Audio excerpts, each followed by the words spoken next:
Capítulo 4. Camina sobre el agua. Capítulo 4. Ven, dijo Jesús. Pedro entonces bajó de la barca y comenzó a caminar sobre el agua en dirección a Jesús. Mateo 14:29. Camina sobre el agua. Me fui al bosque porque deseaba vivir deliberadamente y no descubrir, cuando muriera, que no viví. Henry David Thoreau.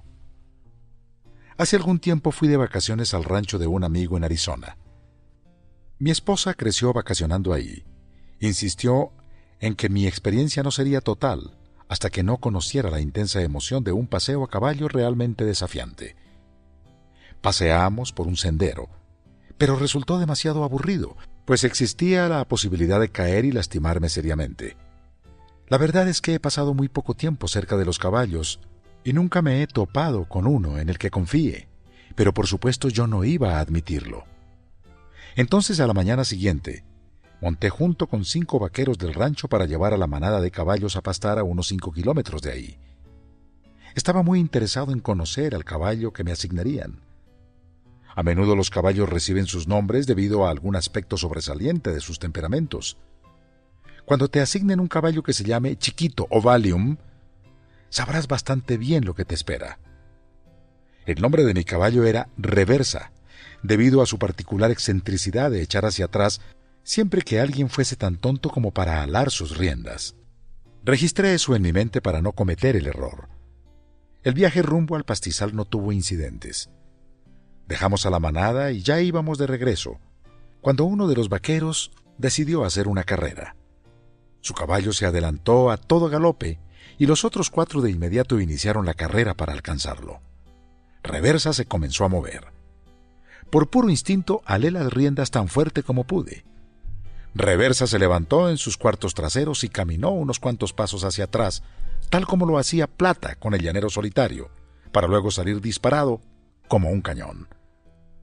Reversa corrió hasta alcanzarlos. No estábamos paseando ni trotando, era una carrera a toda velocidad como en una escena de película. Los 5 vaqueros eran muchachos en sus 20s que pasaban todo el verano a caballo, haciéndolos competir tan rápido como les era posible. Reversa y yo los rebasamos. Dije, Reversa y yo, pero la verdad, el caballo estaba haciendo la mayor parte del trabajo. Lo único que yo estaba haciendo era esperar mi muerte.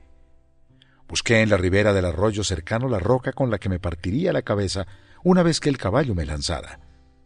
Me vino a la mente Éxodo 15:1.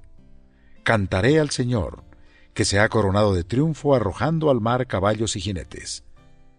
Mientras pensaba en la forma en que mi esposa Nancy gastaría el dinero de la póliza de mi seguro, ocurrió algo de lo más extraño.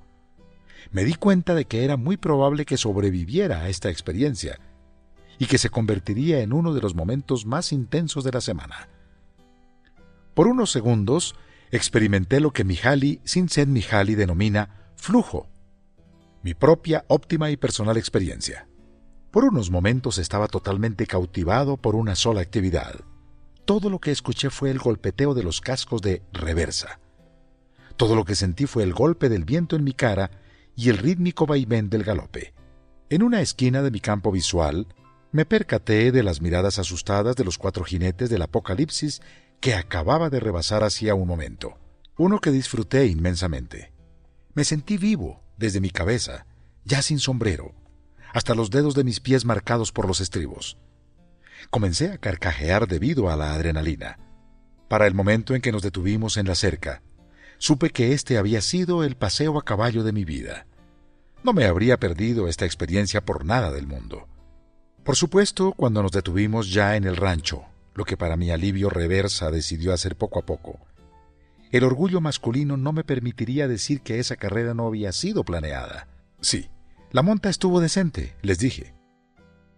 Su empuje no es todo lo que podría ser, tal vez, pero no importa. Solo podía decir sí o no al paseo. Tuve que decidir si tenía fe suficiente para montar el caballo. Cuando lo monté, no tenía la menor idea de lo que me ocurriría. Si hubiera sabido, podría haber dicho no, pero entonces nunca habría conocido la intensa emoción de ese paseo a caballo. Una vez que di un solo paso, Una vez que me monté en la silla, todo un mundo de experiencias se puso en movimiento. No lo pude controlar, pero me lo pude haber perdido. Emoción intensa. En cierta forma, el clímax de la historia de Pedro viene a mitad del pasaje. Está contenido en una simple frase: Pedro comenzó a caminar sobre el agua. Hay muchas otras partes en el relato: la tormenta, el miedo que tuvieron antes y el temor que le siguió, el fracaso y la crítica. Todas esas son partes importantes de la historia, y aprendemos de ellas porque conocemos las tormentas, el miedo y el fracaso. Podemos ignorarlas o negarlas a nuestro riesgo, pero no son la totalidad de la historia. A mitad del pasaje está la significativa frase: Pedro caminó sobre el agua. Pedro conoció el gozo y la libertad de experimentar el poder de Dios después de correr un enorme riesgo.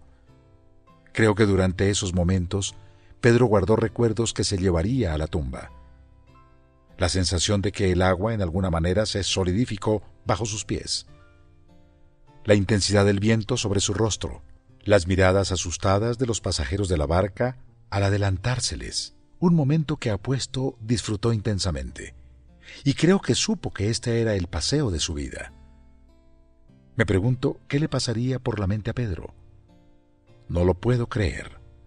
Nadie creyó que en verdad saldría de la barca, ni siquiera yo creí que lo haría. Soltarme por la borda fue lo más difícil que he hecho en mi vida. Tenía miedo de morir. Y ahora me encuentro haciendo lo que hace Jesús. No sé cómo es posible, no estoy moviéndome diferente, pero alguien me está sosteniendo. Creo que estoy comenzando a comprender. Es verdad, Él es el esperado. No sé cómo todo podría ser igual después de esto. No sé cómo me podría conformar con mi vida dentro de la barca otra vez. Más que nada, creo que Pedro recordaba la mirada en el rostro de Jesús, porque sospechó que el Señor brillaba del gusto de ver que uno de sus seguidores podría confiar en él hasta ese grado.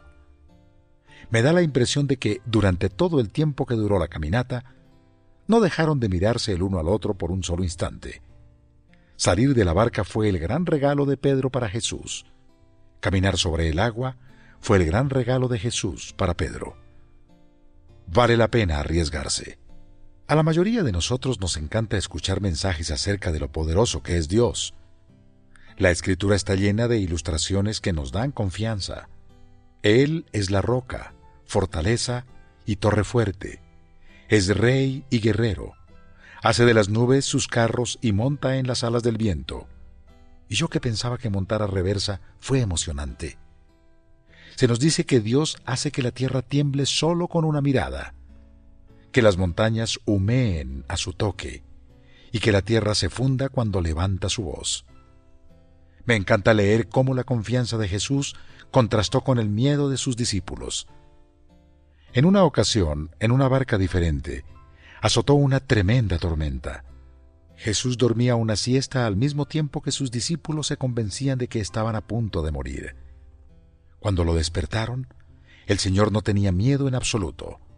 Simplemente se acercó a la borda y le habló al viento. «Silencio, cálmate». Imagínate estar en una barca, observando a un hombre hablarle a la naturaleza y ver cómo se evapora toda una tormenta.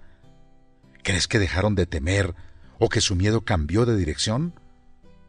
A la mayoría de la gente que conozco le gusta oír historias e ilustraciones acerca del poderoso Dios al que servimos. Pero aquí está el problema. Esa única información no es suficiente para crear seres humanos valientes. Puedo recibir mucha información diseñada para asegurarme de que el poder de Dios es suficiente. Pero ella sola no transforma el corazón y el carácter humano. Para que esa transformación ocurra, se requiere de ciertas acciones y experiencias. Un ejemplo clásico de esta situación ocurrió cuando murió Moisés, y el pueblo se preguntaba si Dios seguiría cuidando de ellos. Una vez tras otra Él les recordó: «Sé fuerte y valiente, no tengas miedo ni te desanimes, porque el Señor tu Dios te acompañará donde quiera que vayas». Cuando llega el momento de que los israelitas crucen el río Jordán, Dios les promete abrirles camino. Pueden confiar en que cruzarán, pero Dios les pide que den un primer paso. Tan pronto como los sacerdotes que llevan el arca del Señor, soberano de toda la tierra, pongan pie en el Jordán, las aguas dejarán de correr y se detendrán formando un muro. Dicho de otra forma, el pueblo experimentará el poder de Dios, pero tendrán que dar el primer paso. Eso no involucra solamente un reconocimiento mental del poder de Dios, sino que requiere que lleven a cabo la primera acción basados en la suposición de que Dios también es confiable. Primero tenían que mojarse los pies. La siguiente es una pregunta poderosa que escuché hace muchos años y que me ayudó a saber si estaba saliendo de la barca en cualquier área de mi vida. ¿Qué estoy haciendo que no podría hacer sin la intervención del poder de Dios? Si le hubieran preguntado eso a Pedro, la respuesta sería muy simple y directa. Era claro que la única forma en la que Pedro podría permanecer a flote era si Dios tomaba el control de la situación. ¿Y qué contigo? ¿Existe algún desafío tan grande en este momento que no tienes esperanza de poder enfrentarlo sin la ayuda de Dios? Si no, considera la posibilidad de que no estás siendo desafiado con seriedad. Si quieres caminar sobre el agua, tienes que estar dispuesto a mojarte los pies primero. Descubrirás entonces que vale la pena el riesgo. Cuando me arriesgo a dar con generosidad, descubro que puedo realmente confiar en que Dios se encargue de mí. Pero primero tengo que mojarme los pies. Cuando me arriesgo a confesar un pecado a otra persona, descubro que Dios realmente honrará el hecho de que hable con la verdad. Pero primero tengo que mojarme los pies. Cuando me arriesgo a usar mi don espiritual, conozco el gozo de ser utilizado por Dios, pero primero tengo que mojarme los pies. Por lo general, Dios ayuda a que crezca la fe de las personas al pedirles que den el primer paso. Cuando Dios le llamó a salir de la barca para confrontar a Faraón y dirigir a su pueblo, Moisés se negó a hacerlo. Así que Dios le pidió que diera un paso pequeño. Deja caer al suelo tu vara. Moisés lo hizo y al instante se convirtió en serpiente. En Egipto se adoraba a las serpientes y se les consideraba venenosas, así que Moisés debió haber quedado impactado por la siguiente orden. Pero el Señor le mandó que la agarrara por la cola. Si intentara agarrar una serpiente venenosa, lo que me parece absolutamente improbable, creo que querría agarrarla por detrás de la cabeza.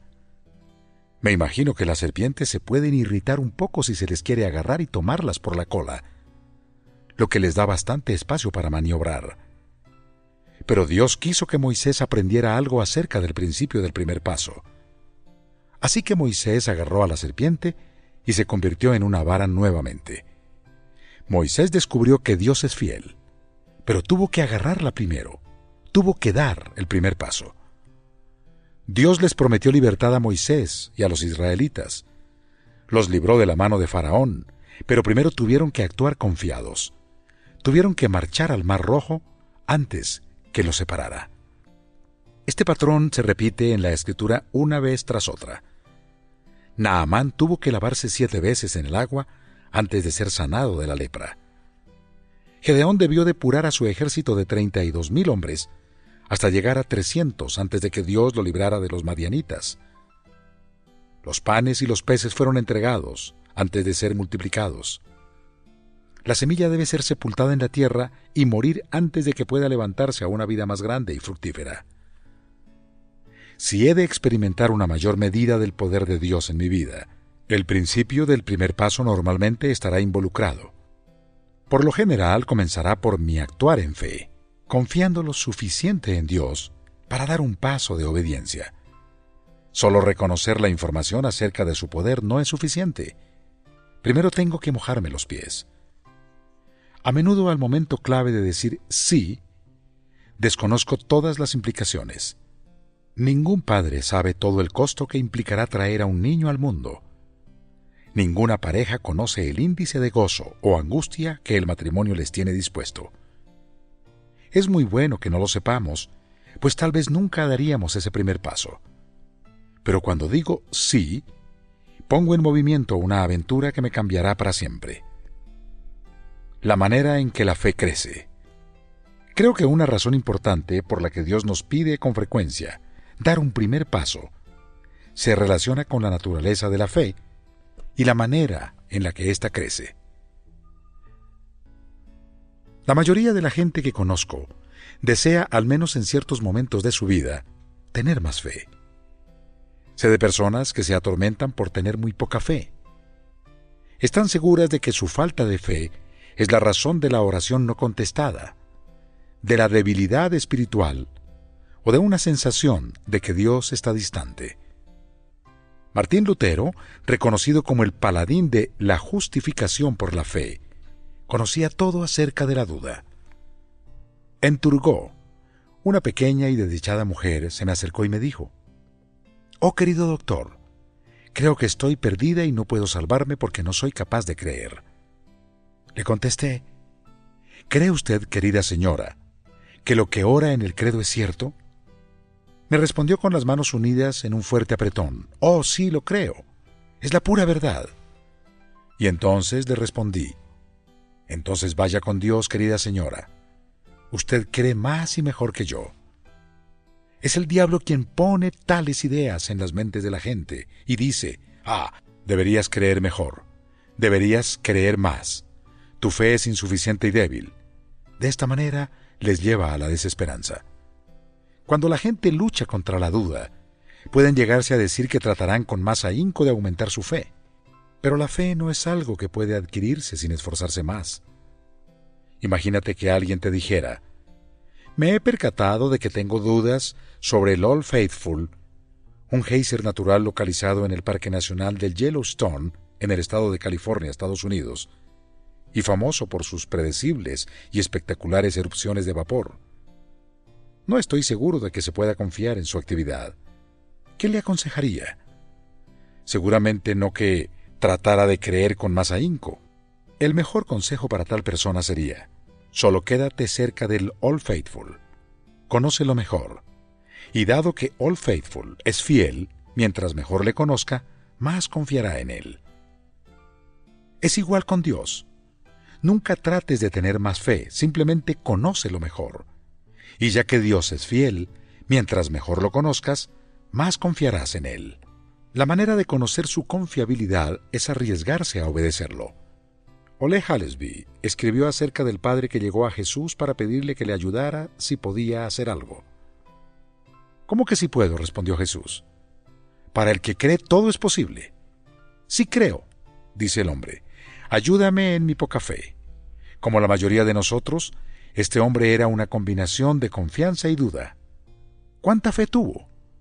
Suficiente como para acercarse a Jesús, escribió Hallesby. Y eso bastó. ¿Cuánta fe necesitó? No una sensación de total certidumbre, solo la fe suficiente para dar un paso. Un solo paso.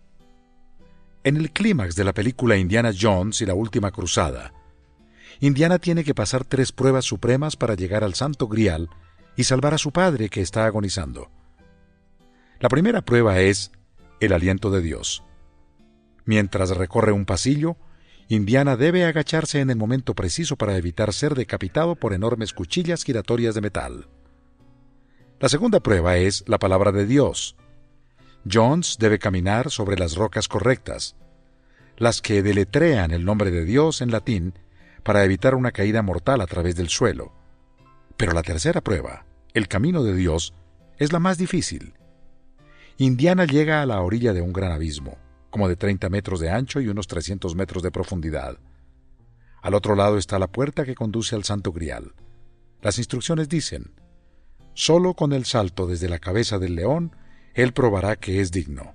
Indiana dice: es imposible, nadie puede saltar esto. Entonces se da cuenta de que esta prueba requiere un paso de fe. Su padre le dice: tienes que creer, muchacho, tienes que creer. Aun cuando cada nervio y fibra de su ser le grita que no debe hacerlo. Indiana camina a la orilla del precipicio, levanta su pie y entonces da un paso al aire, esperando que, de alguna manera, no terminará como el coyote de las caricaturas del Correcaminos. Si viste la película, sabes qué es lo que ocurre después. Indiana no se desploma, sino que es sostenido por una fuerza invisible. Sin fe es imposible agradar a Dios, escribió el autor de Hebreos. ¿Cuánta fe se necesita? Te tengo buenas noticias, no para tener certidumbre perfecta. Indiana Jones puede tener dudas. Puede tener una caverna totalmente llena de ellas. La poca confianza que sienta no cuenta en su contra. Y eso es algo bueno porque si las gotas de sudor en su frente indican algo, es que él no es un pilar de certidumbre. Él solo necesita fe suficiente para dar un paso. Solo necesita fe suficiente para poner su vida en la línea. Mayormente se trata de un asunto de la voluntad. Si él está dispuesto a pretender que un puente está allí, el puente estará allí, no caerá. Pero tiene que dar el primer paso. Si no lo da, nunca lo sabrá. Extiende tu zona de comodidad espiritual. La mayoría de nosotros tiene lo que podríamos denominar nuestra zona de comodidad espiritual, que es el área en donde nos sentimos más cómodos confiando en Dios. Cuando Él nos llama a ir más allá de nuestra zona de comodidad espiritual, nos comenzamos a sentir nerviosos e incómodos. Preferiríamos no salir de esa zona hasta que nos sintamos mejor al respecto. Por ejemplo, nos sentimos cómodos hablando acerca de Dios con nuestros amigos de la iglesia, pero nos da nervio examinar nuestra fe con alguien que no es creyente. Podemos sentirnos cómodos en nuestro trabajo actual, pero ansiosos acerca de la posibilidad de algunos reajustes vocacionales. Podemos sentirnos con fe suficiente para orar por gente con la que estamos relacionados, pero realmente confrontamos con alguien que se comporta mal con nosotros, nos hace encogernos de miedo. Podemos discutir problemas pasados con suficiente tranquilidad, pero la idea de señalar con honestidad nuestros problemas presentes a un amigo de confianza nos hace huir. Solo hay una manera de extender nuestra zona de comodidad y adquirir más de lo que la sola información nos provee. Tenemos que seguir el camino de Dios, lo que requiere dar un paso de fe. Tienes que salir de la barca un poco cada día. Inicia tu día pidiéndole a Dios sabiduría para entender en dónde necesitas mojar tus pies cada día. Llama a alguien a quien, por temor, has evitado. Comunica tu fe a una persona que no conoce de ella. Haz un gesto de amistad a alguien cuando estás tentado a reprimirte. Arriésgate a decirle la verdad a tu cónyuge, padre o amigo, cuando su actitud normal sería dudar al respecto. No es importante si estos pasos se desarrollan de la manera que esperaste. Obviamente, algunas veces las cosas terminarán en el fracaso, pero le estarás dando a tu fe una oportunidad para crecer. Tienes que salir de la barca un poco cada día. Mientras lo haces, tu fe se profundizará y tu zona de comodidad espiritual se ampliará. ¿En qué área Dios te está llamando a caminar sobre el agua? Déjame darte 4 indicadores que te pueden ayudar a saberlo y te contaré también acerca de algunos caminantes sobre el agua de la vida real. Indicador del temor. Con gran frecuencia Dios nos pedirá que salgamos de la barca en el momento en que tenemos temores, precisamente porque quiere que los superemos. De hecho, una de las aventuras espirituales más emocionantes de la vida es ayudar a otro ser humano a encontrarse con Dios.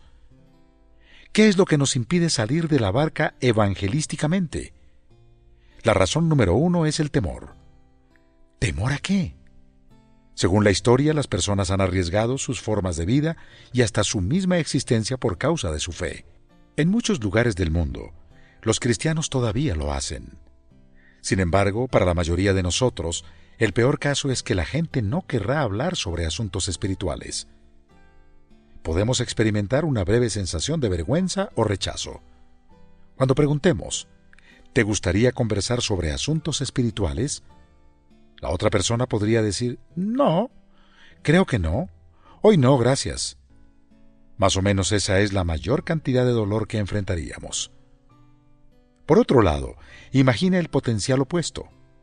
Realmente podríamos ser parte de los propósitos redentores de Dios en la tierra. Pero si espero a sentirme 100% seguro para mantener una conversación espiritual con alguien que está lejos de Dios, podría no establecerla nunca. Primero tengo que arriesgarme, tengo que mojarme los pies. Jeffrey Cotter relata una ocasión, un inolvidable viaje en avión, en el que se arriesgó.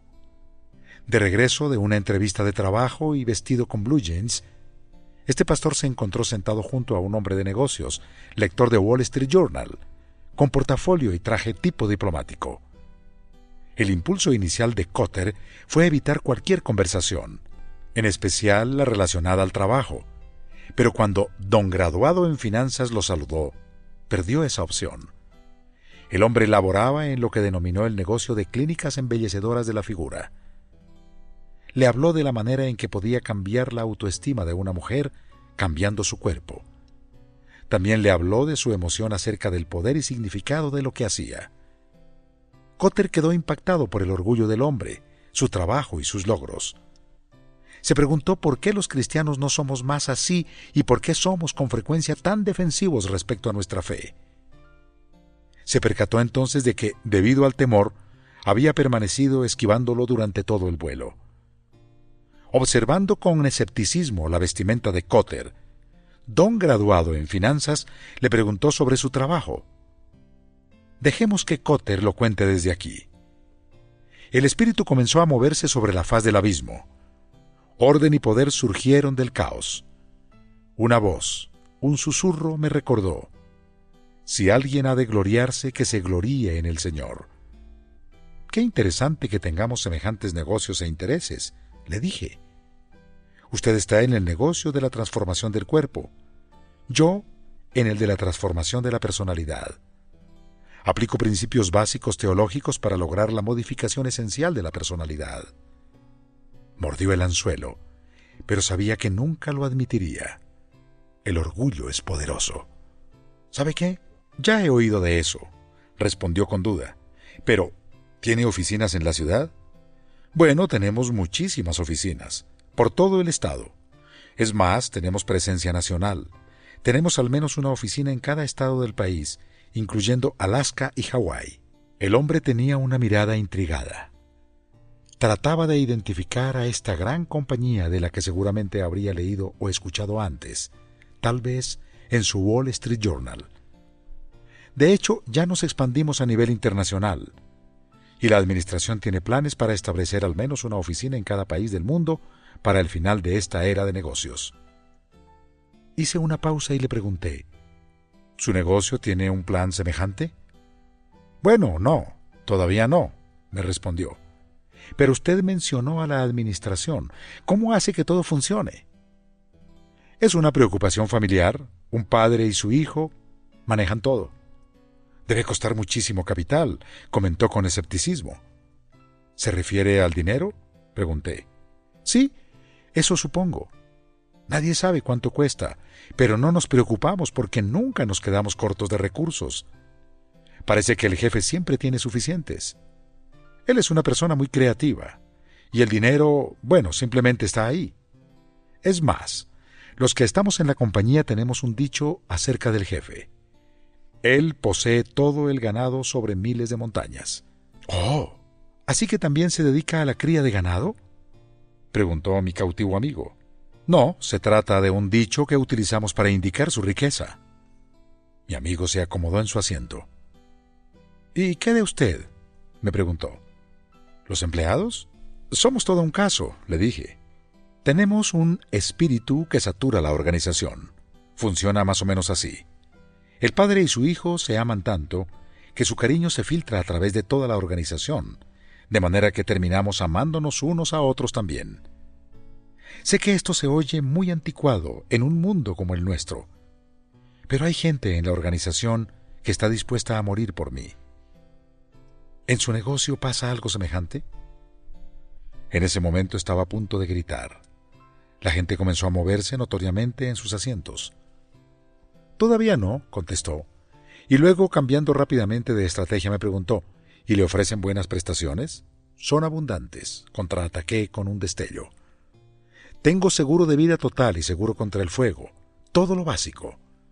Puedo no creer en esto, pero es cierto. Tengo la propiedad de una mansión que se está construyendo en este momento para cuando me retire. ¿Cuenta con eso en su negocio? Todavía no, respondió en tono melancólico. Comenzó a amanecer. ¿Sabe qué? Hay algo que me incomoda. He leído muchos periódicos y revistas. Y si su negocio es todo lo que usted dice que es, ¿por qué no he escuchado nunca acerca de él? Esa es una buena pregunta, le dije. Después de todo, tenemos una tradición de más de 2000 años. ¿Quisiera asociarse? Durante los siguientes 5 minutos nos convertimos en algo más que extraños casuales.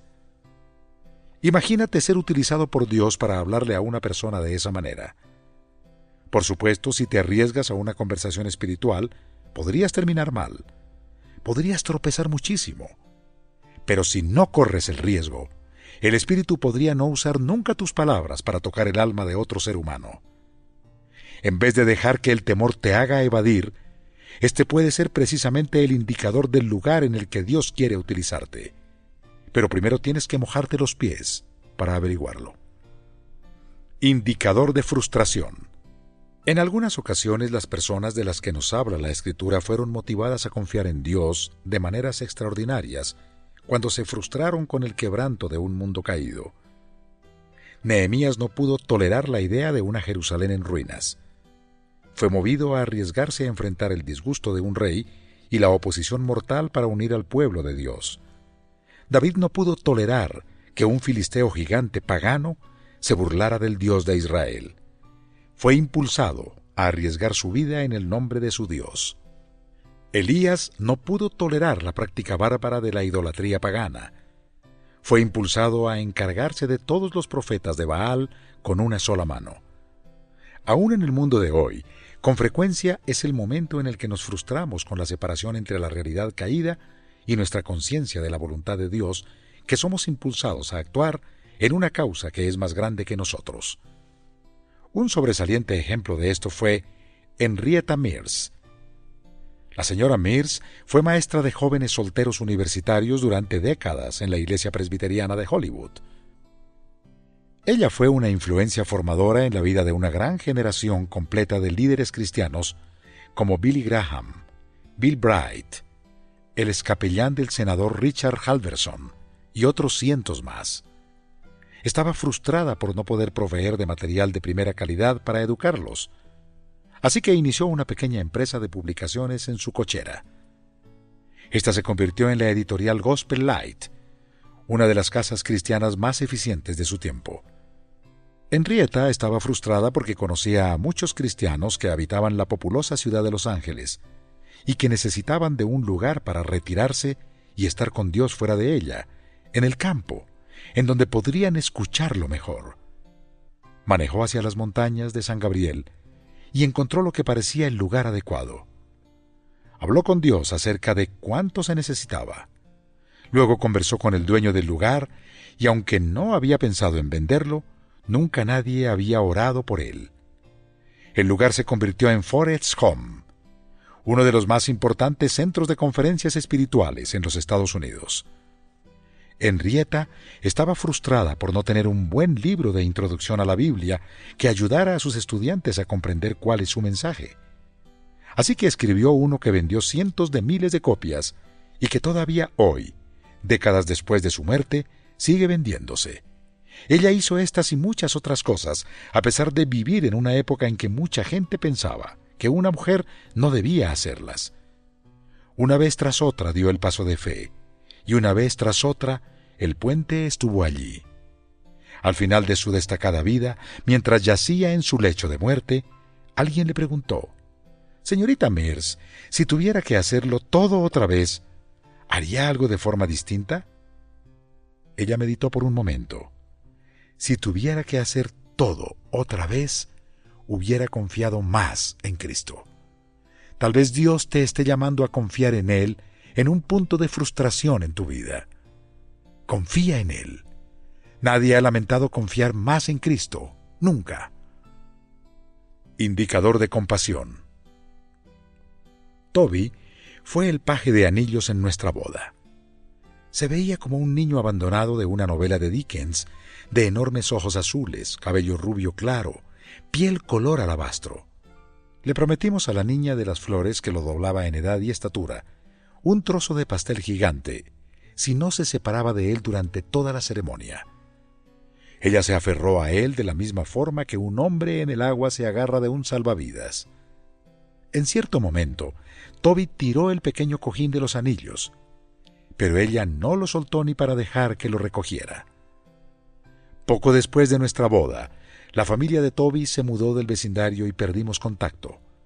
Muchos años después, un nuevo colaborador mío resultó ser buen amigo de la familia de Toby y nos dijo qué había sucedido con nuestro pajecito.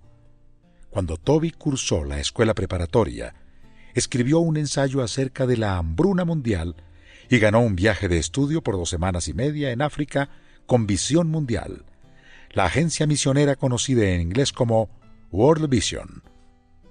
Toby quedó impactado tanto por la belleza de Etiopía como por su rampante pobreza. Un día se encontraba en un campamento de distribución de Visión Mundial repartiendo comida y suministros y jugando con algunos de los niños de la zona. Cuando Toby y los otros miembros del personal de Visión Mundial estaban por irse, un niño de 11 años le tocó el hombro. El niño miró la camiseta de Toby. Luego miró su propia camiseta sucia y llena de agujeros. Miró nuevamente la de Toby y preguntó tímidamente, ¿me regalas tu camiseta? Toby no estaba preparado para eso. Su equipaje estaba bastante lejos y no tendría acceso a él sino hasta el final del día. Regalarle la camiseta significaba tener que estar con el torso desnudo el resto del día bajo el quemante sol africano. No había tiempo para pensar qué hacer o decir. Simplemente se alejó del niño, encogió sus hombros y se subió al autobús. Mientras se alejaban, el peso de esa petición se posesionó de Toby y no lo dejó tranquilo. Continuó pensando en ello por el resto del día. Esa noche todos en el campamento contaron sus experiencias del día, excepto Toby. Él solo pensaba en un niño de 11 años que quería su camiseta. Pensó en lo que Jesús dijo: les aseguro que todo lo que no hicieron por el más pequeño de mis hermanos, tampoco lo hicieron por mí. Toby esperó hasta que todos en el complejo se durmieran. Regresó a su habitación y, quebrantado, rompió en llanto. El recuerdo de esa escena lo persiguió por el resto del viaje. A todas partes donde iba, veía el rostro del niño. Ni cuando regresó a su hogar en Michigan pudo sacarlo de su mente. Reflexionó cómo es que en los Estados Unidos de América la gente tiene tantas camisetas que se les agota el lugar para guardarlas. Así que decidió hacer algo. Organizó una recolecta de llamada: «Dona la camiseta que te sobra». Comenzó recolectándolas de puerta en puerta. Convenció a gerentes de algunas tiendas para que colocaran depósitos para recolectar las camisetas. Los medios de comunicación locales escucharon su historia y le dieron participación en sus programas. Lo siguiente que Toby supo fue que parecía que todos los habitantes de Michigan sabían sobre su esfuerzo. Recolectó más de 10,000 camisetas. Pero entonces se enfrentó a otro problema: ¿cómo transportar 2 toneladas de camisetas de Michigan a Etiopía? Llamó a una organización de apoyo tras otra contándole su historia. Siempre recibió la misma respuesta: nos gustaría ayudar, pero es demasiado costoso. ¿Qué tan costoso sería? Llamó a UPS, Servicio Internacional de Entregas de Paquetes, y les preguntó cuánto costaría enviar 2 toneladas de camisetas a África. La respuesta: $65,000. Así que Toby oró un poco más. Bueno, Señor, tú recolectaste estas camisetas. Ahora, ¿cómo vas a llevarlas a donde pertenecen?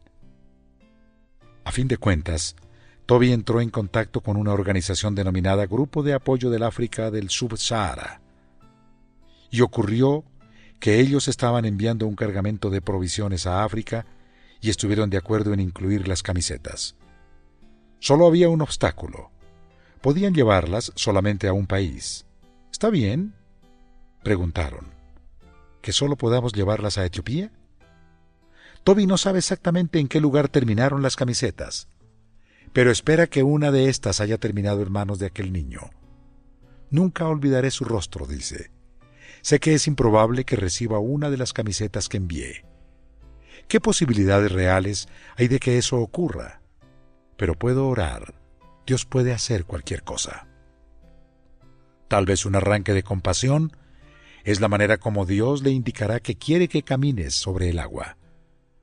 ¿Cuándo fue la última vez que corriste un riesgo serio de compasión? Jesús lo hizo todo el tiempo.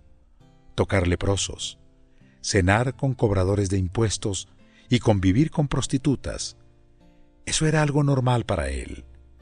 Para ti quizás signifique estar involucrado con un programa de beneficencia o realizar servicio voluntario de ayuda en un país del tercer mundo. Quizás signifique compadecerte de alguien que trabaja en una oficina cercana o que vive en una casa de tu barrio. Indicador de oración. Me impacta el hecho de que, tanto en la Escritura como en los ejemplos actuales, las historias en cuanto a caminar sobre el agua sean casi siempre acerca de la oración. Hay algo respecto a salir de la barca que hace que las personas oren con intensidad, debido a que están conscientes de que no pueden lograr cosas sin contar con la ayuda de Dios. Una de mis aventuras de oración favoritas tiene que ver con Doug Core, que dirige un ministerio en Washington, D.C., que involucra mayormente a gente de la política y el Estado. Doug conoció a Bob, un agente de seguros que no tenía conexión alguna con los círculos de gobierno. Bob se convirtió al Señor y comenzó a reunirse con Doug para aprender sobre su nueva fe.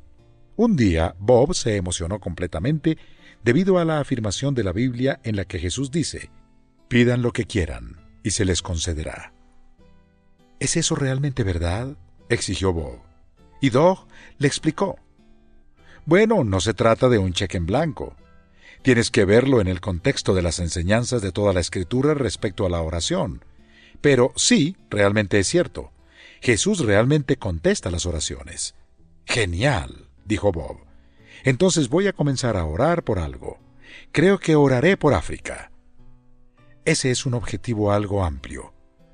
¿Por qué no lo reduces a un solo país?, recomendó Doug. «Está bien, oraré por Kenia». «¿Conoces a alguien en Kenia?», preguntó Doug. «No, simplemente quería orar por Kenia». Así que Doug llegó a un acuerdo algo inusual.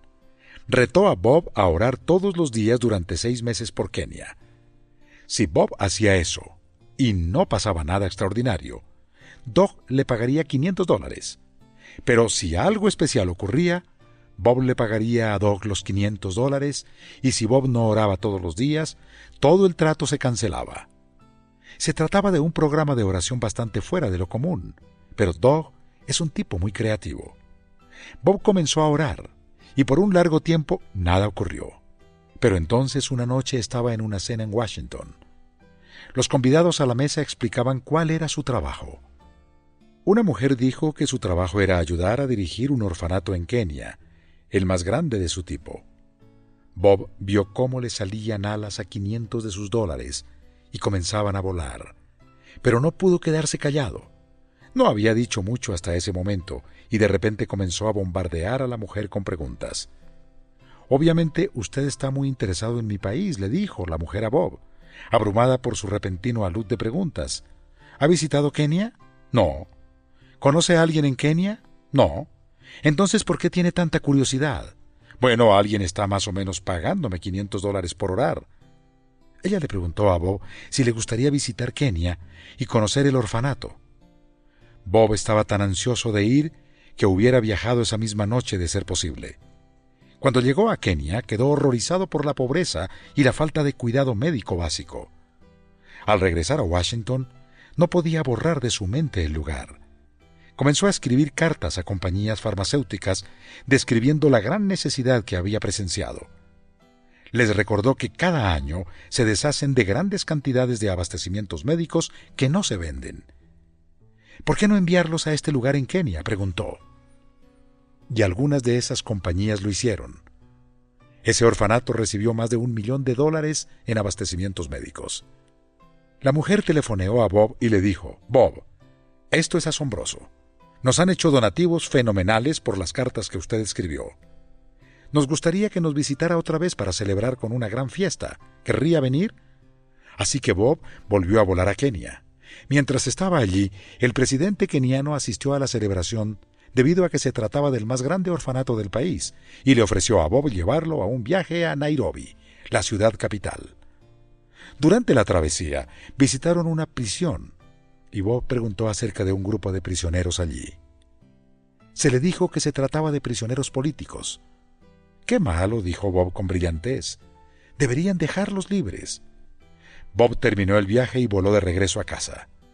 Tiempo después recibió un telefonema del Departamento de Estado del Gobierno de los Estados Unidos de América. ¿Es usted Bob? Sí. ¿Viajó recientemente a Kenia? Sí.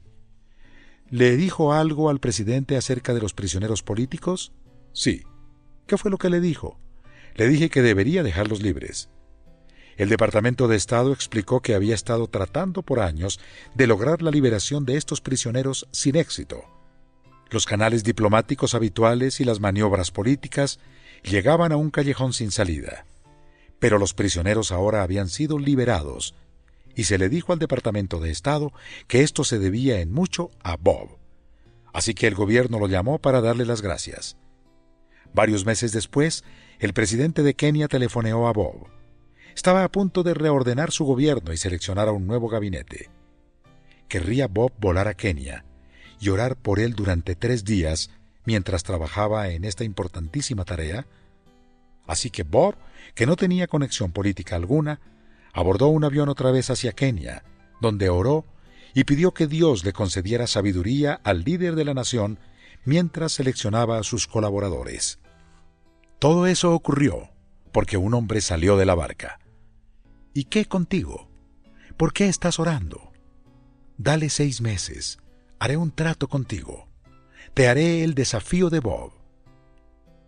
Si oras todos los días, durante 6 meses, y nada extraordinario sucede, escríbeme.